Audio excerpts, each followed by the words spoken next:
Привет, друзья! В прошлых выпусках мы много показали вам всякого рода драников. И этот выпуск, который будет сейчас, он будет по сути переходным, потому что я уже на текущий момент, пока монтирую его, отснял достаточно много материала с застройщиком, который строит по верху рынка, и также с риэлтором, который продает где-то посередине или чуть выше середины. И это будет в следующих выпусках, которые я приглашаю вас также посмотреть. А сейчас в этом выпуске я покажу, во-первых, одну из квартир, которую мы купили клиенту предыдущему. И скажу также сейчас, что для Александра из прошлого выпуска мы все-таки закрыли сделку по другому объекту, который я из соображений приватности показывать здесь не стану. Мы также с 45 сторговали до 41 тысячи. И вот на этой неделе, которая предстоит, уже едем подписывать эскритуру. И еще сегодня я одним своим клиентам проводил экскурсию по городу и понял, что нужно у своей аудитории освежить в памяти, какой вообще может быть разница в формате жилья в Кордове, потому что, вопреки ожиданиям, это и не деревня, и не то чтобы супергород. Здесь есть разного типа районы и разного типа жилье. Чисто для портфолио запишу, какую квартиру мы купили к клиенту. Упс. Мы заходим. Здесь основной дом был по вот этой стороне. Я сейчас планы прикреплю. И он был построен достаточно давно, но потом вместо заднего патио были построены еще несколько квартир. Это так называемая ПАЧа. На низу остается квартира соседки, а мы поднимаемся наверх по такой лестнице. Деревянные проступи на ступени, что неплохо. Начнем отсюда. Здесь такое патио свое с так называемой медиа-сомброй, то есть типа полутень.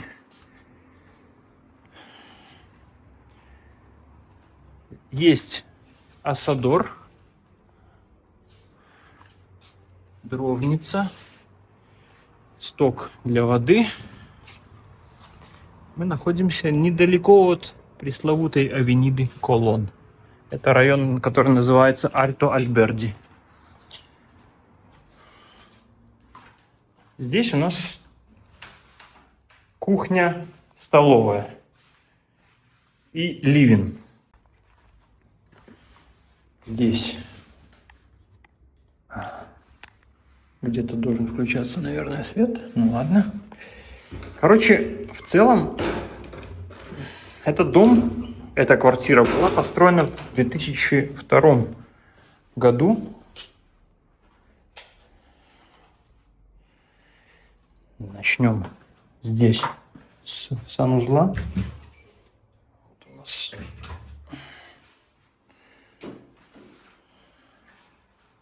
санузел с душем. И здесь над этой квартирой крыша вот такая наклонная.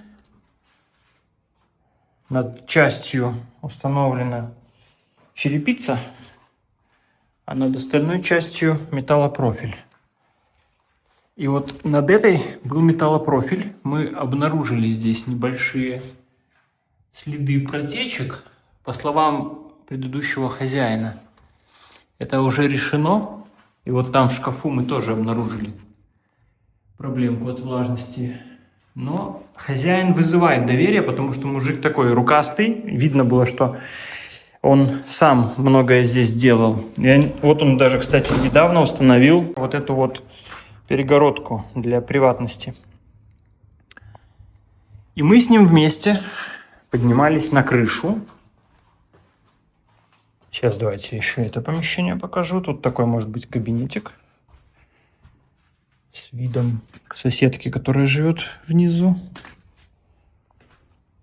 Сейчас поднимусь наверх и покажу, откуда мы с предыдущим хозяином, которого зовут Хуан Карлос, поднимались на крышу. Вот здесь виден металлопрофиль. И видно, как сделана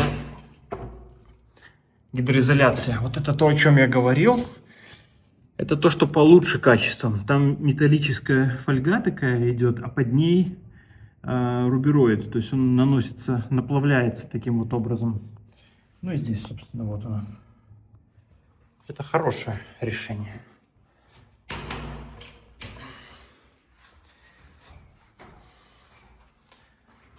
Такие окошки вентиляции.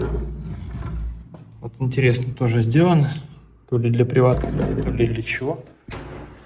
И вот наверху комната. Здесь все работает, по словам Хуан Карлоса.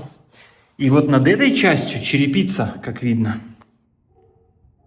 И на эту черепичную крышу мы с Хуан Карлосом поднимались, потому что здесь находится водный бак над верхом. И это то, что я тоже обнаружил под ним. Я все же решил записать опыт выхода на крышу и показать, как здесь это было сделано. Мы аккуратно наступаем на стыке между плитками черепицы. Опа. Так. Вот то, о чем я говорил. Водный бак, который установлен здесь. Здесь аккуратно сделан этот водосточный желоб. Вода уходит. И вот какая штука. Вот это окошко смотровое, о котором я говорил, куда заходят трубы. И во время косого дождя он тоже туда попадает. И там внизу, поскольку не сделана вообще никакая гидроизоляция, естественно, бетон, как губка, пропитывается этой водой. И привет. Поэтому сюда просто надо установить какую-то дверцу. Ну, как-то придумать, короче, это решение. Но в целом это все вопрос такой, не критичный.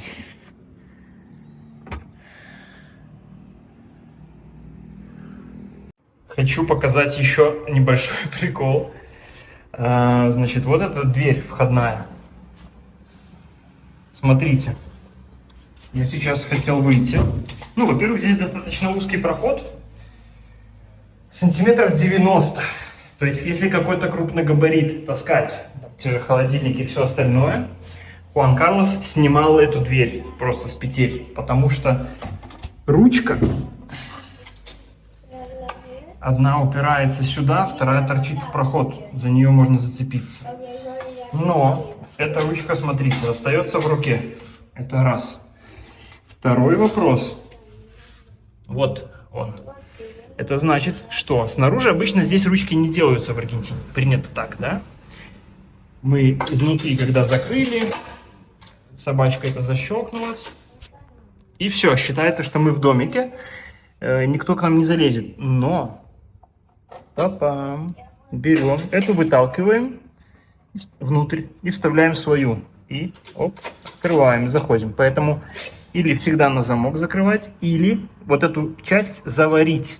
К нашему прошлому выпуску поступил вот такой комментарий. Спасибо за видео. Я, конечно, разочарована тем, что в Кордове за эти деньги такое продается. Во втором варианте легко можно заболеть клаустрофобией. Как там жить? Зачем такое строят без окон?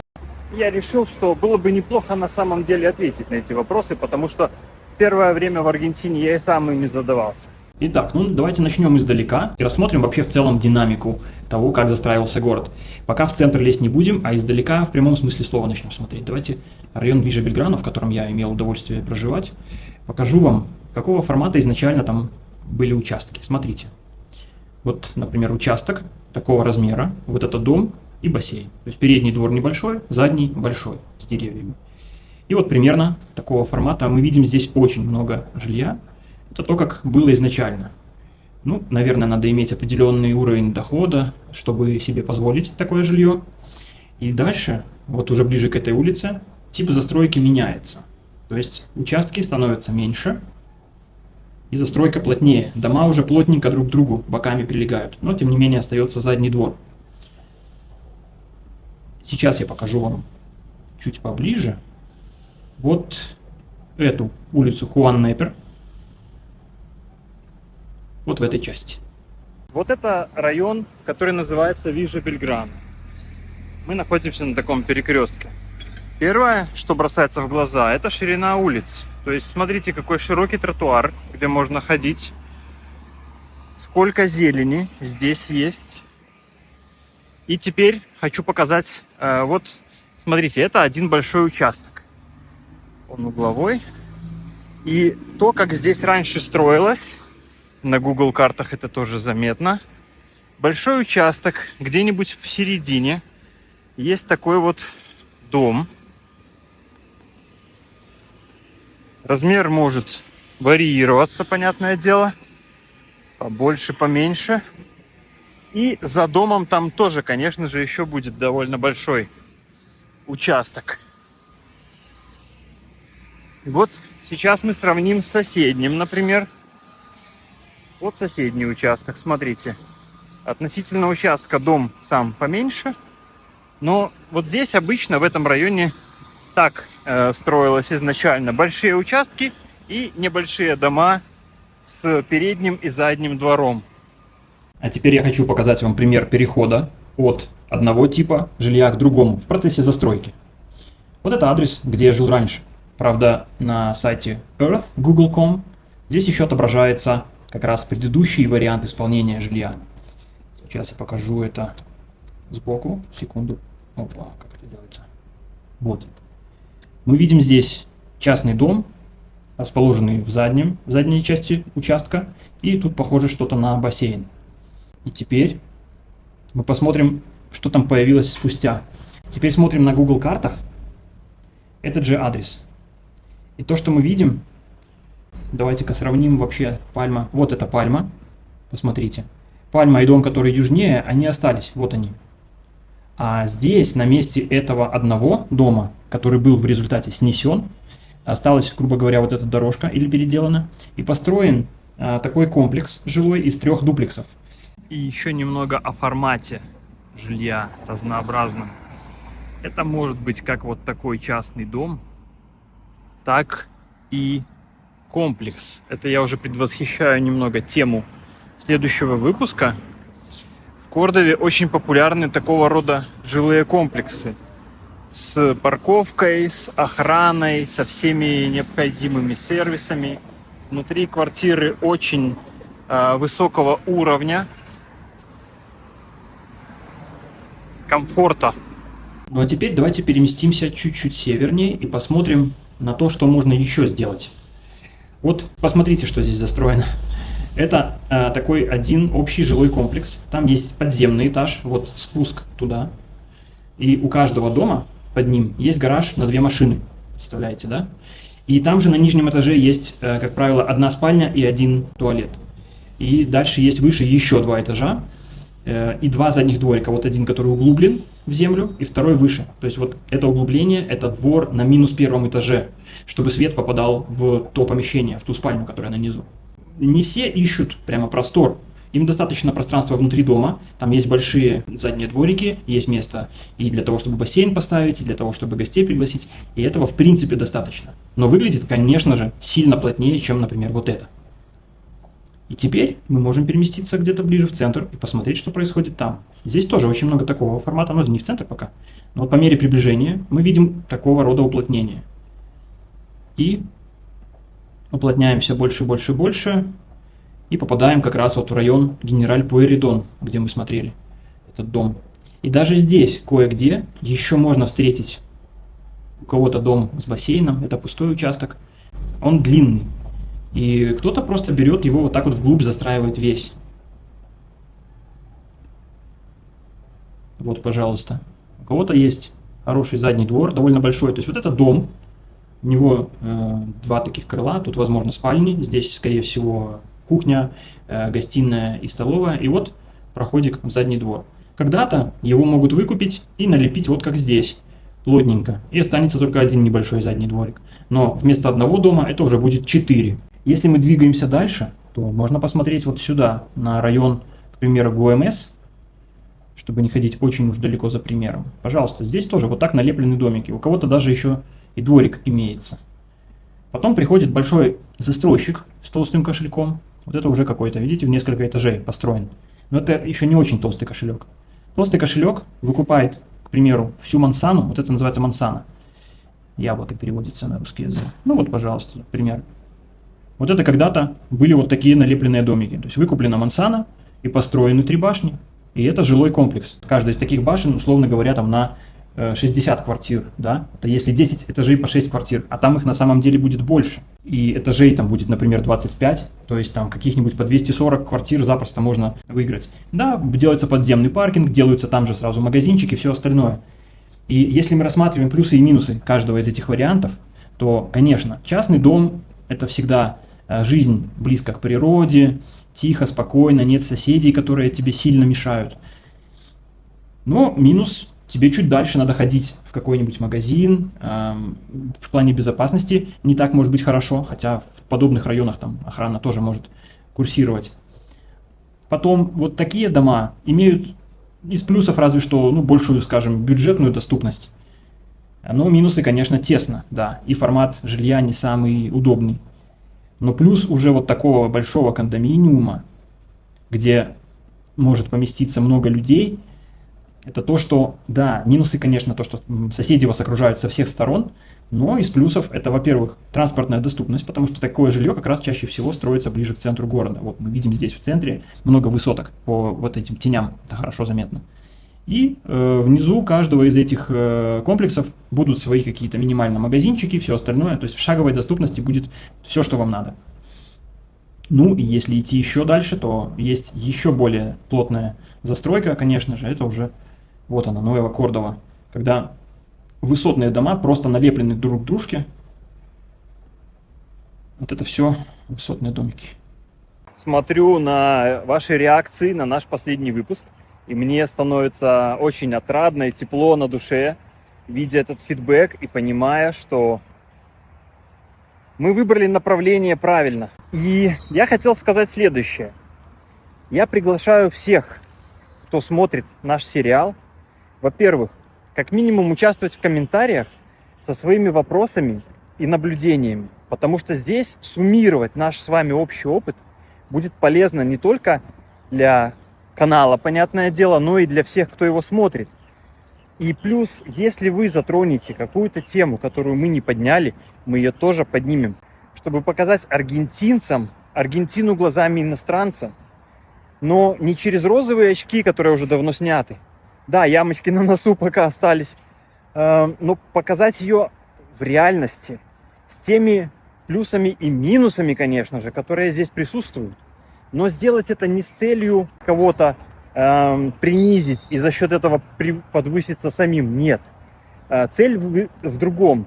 Раз уж так получилось, что мы живем здесь, мне самому хочется и было бы приятно считать Аргентину своим домом. Но я, живя в своем доме, хотел бы видеть здесь какой-то порядок, имея какое-то представление о порядке, какие-то примеры. Ни в коем случае это не должно стать, конечно же, посещением чужого монастыря со своим уставом. Нет.